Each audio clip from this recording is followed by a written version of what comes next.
Vamos lá, pessoal, falado sobre o contrato de comodato, agora a gente vai falar sobre o contrato de mútuo, tá? Contrato de mútuo é um contrato de empréstimo também, ele tá lá, né, no Código Civil a partir do artigo 579, tá? Perdão, 586, ele é tratado lá no mesmo capítulo, né, do comodato, porque a gente está falando sobre um contrato de empréstimo também. Só que a diferença entre o mútuo e o comodato é que enquanto lá no comodato eu tinha o empréstimo de coisa infungível e de forma gratuita, aqui no mútuo eu tenho a possibilidade da coisa, do bem, tanto ser, né, coisa ser feita, o empréstimo ser gratuito ou oneroso. Essa questão da onerosidade a gente não tinha lá, né, no contrato de comodato. Ambos são contratos de empréstimo, mas aqui no mútuo eu posso ter a possibilidade desse contrato de empréstimo ser tanto de forma gratuita quanto onerosa, tá? Outra questão que a gente tem que observar nas diferenças entre o contrato de mútuo, né, e o contrato de comodato é que lá no comodato eu tinha a possibilidade apenas do bem ser infungível. E aqui no contrato de mútuo eu tenho justamente o contrário. O bem objeto deste contrato de empréstimo no mútuo é aquele descrito no artigo 85 do Código Civil. Isso significa dizer que no mútuo a coisa, o bem, ela pode ser feita, né?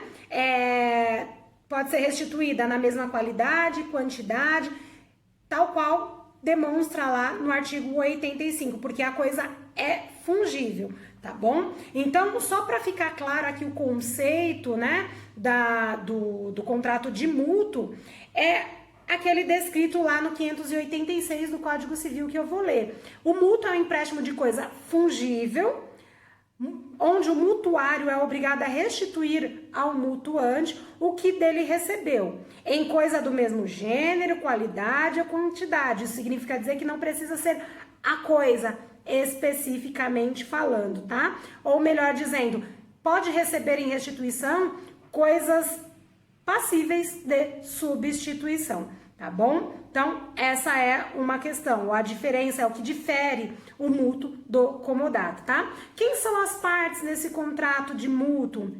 O mutuário é quem recebe a coisa, tá? E o mutuante é quem faz a entrega desse referido bem, desse bem fungível para o mutuário, tá? Então, o mutuante é quem faz a entrega deste bem, né? Quem empresta este bem ao mutuário. Este bem, que neste caso aqui deve ser fungível para ele ser o quê? Mútuo, tá? Um contrato de mútuo, tá bom?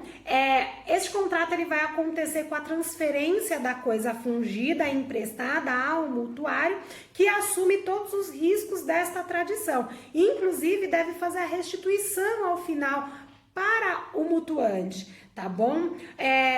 A gente tem uma observação a fazer aqui, né, no artigo 588, que ele traz que o mútuo feito a pessoa menor sem prévia autorização daquele cuja guarda estiver, não poderá ser reavido do mutuário nem de seus fiadores. Então, vamos lá. Qual é a intenção aqui do legislador, né? É evitar a lesão para o menor, né? No menor, neste caso, pelo mutuante, tá bom? Então, a gente tem a ressalva aqui que se for feito por pessoa menor, sem prévia autorização daquele que tinha a guarda, né, do referido bem fungível, ele não vai poder ser reavido lá do mutuário e nem de seus fiadores, tá bom? A gente vai ter lá a questão, exceto, né, se nesse caso do 588, uma exceção do próprio 589, que vem dizendo assim, ó, se essa disposição do artigo antecedente, aqui a gente tem a exceção, né, do artigo anterior, que fala que não pode ser reavido, se a pessoa de cuja autorização necessitava do mutuário, tá? Então, se ele precisava lá do mutuário para fazer esse contrato, fazer valer, então aí eu posso reaver sim a coisa, tá? Porque a intenção do legislador aqui era evitar lesão para o menor. E se a pessoa que eu precisava lá, né, de autorização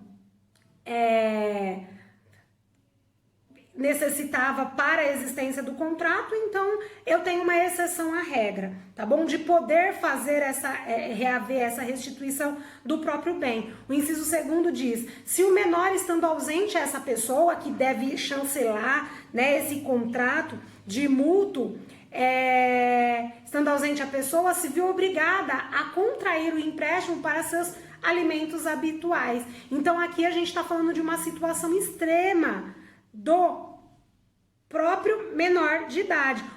Ou melhor dizendo, ele precisava fazer aquele empréstimo, né? Ele precisava correr esse risco por conta de uma necessidade extrema. Mas aqui a gente tem a impossibilidade de ter aquela pessoa para chancelar este contrato de empréstimo, tá? 3º, se o menor tiver bens ganhos com o seu trabalho, mas em tal caso a execução do credor não lhes pode ultrapassar as forças, ou melhor dizendo, né, não pode atingir mais do que recebe este menor, tá bom? O 4º, se o empréstimo reverteu em bem ou em benefício do próprio menor, tá? Porque aqui a intenção do legislador é não prejudicá-lo, tá? Mas se ele se reverteu em benefício, o menor de idade ele vai poder sim, né, fazer lá o contrato, ou melhor dizendo, poderá sim ter a cobrança da restituição da coisa, tá? Eu sempre costumo utilizar lá a necessidade, né, do menor de idade abrir conta em banco e fazer o empréstimo, tá? Se o menor fez o empréstimo, se ele realmente tinha a possibilidade de fazer, ele não teve a chancela, né? Porque ele não é absolutamente capaz. Na realidade, aqui a gente está falando de uma situação do relativamente capaz. E ele não teve a chancela do seu representante legal para lhe assistir naquele negócio jurídico. Se ele teve benefício, se ele tinha condições de pagar e se ele não terá prejuízo com esse empréstimo, vai poder sim ter ali a restituição, ou o mutuante terá a possibilidade de fazer ali a exigência da restituição da coisa, sim, tá? E o 5º, se o menor obteve empréstimo maliciosamente, e aqui fica muito claro, né? Eu sei que eu sou menor de idade, que eu necessitaria ali da assistência do meu representante legal para fazer o empréstimo, e eu digo, olha, eu sou o menor.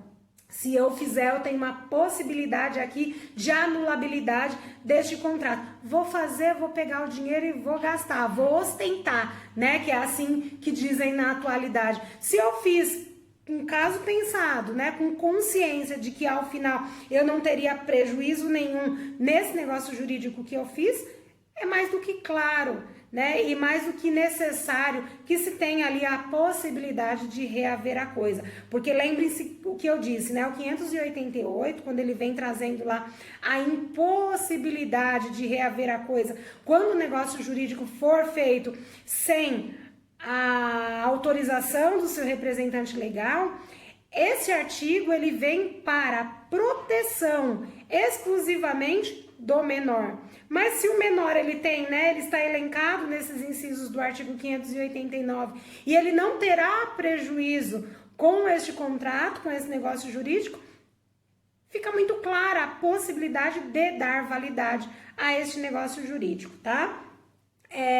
A gente vai falar também sobre a condição do mútuo na possibilidade de exigência de garantia, tá? Pode, a gente já disse que o contrato de mútuo ele pode ser oneroso, tá?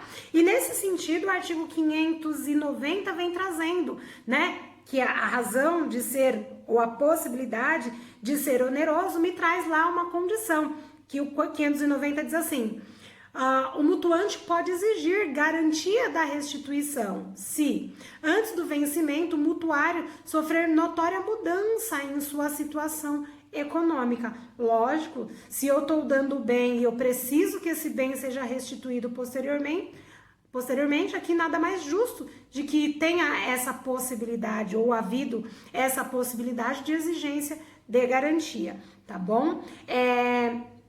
Para fins econômicos, tá? Se a gente estiver falando lá do mútuo feneratício, né? Eu tenho lá a possibilidade também, né, de exigência de cobrança de juros. Isso é o que diz o 591, tá? Que trata justamente do mútuo federatício, que é aquele mútuo para fins econômicos, tá?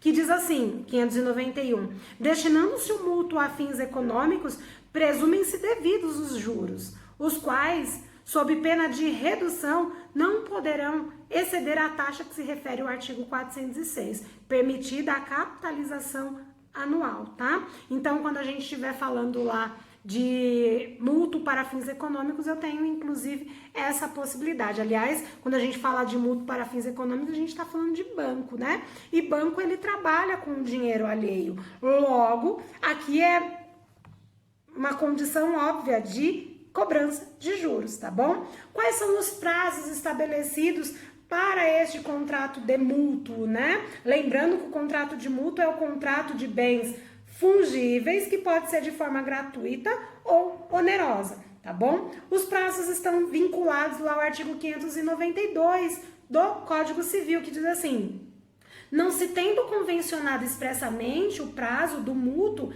ele será, inciso 1º, até a próxima colheita, se o mútuo for de produtos agrícolas, assim para o consumo como para a semeadura, inciso 2º, de 30 dias pelo menos se for de dinheiro, e o terceiro, o inciso que diz assim, do espaço de tempo que declarar o mutuante, se for de qualquer outra coisa fungível, tá? Então, aqui a gente tem os prazos estabelecidos lá, né, no artigo 592. E qual que é a condição de extinção deste contrato de mútuo, né? Quando ele vai acontecer? Uma das possibilidades de extinção é justamente aqui pelo decurso do prazo, de um dos prazos estabelecidos no artigo 592, tá? Outra situação é pelo inadimplemento, que eu vou ter a possibilidade de extinção, inclusive de execução, de cobrança, né, do meu contrato, tá? Pelo distrato, é outra possibilidade de extinção deste contrato de mútuo, pela resilição unilateral por parte do devedor, ou pelo modo ocorrido, né, descrito lá no próprio contrato, tá? Algumas circunstâncias que estavam tratadas no contrato de mútuo e que infelizmente tenha ocorrido e que me leva lá, né, à extinção do referido contrato. Sobre o mútuo, que é outra modalidade do contrato de empréstimo que a gente devia tratar, eu termino por aqui, tá bom, pessoal? E até a próxima aula, se Deus quiser. Até mais!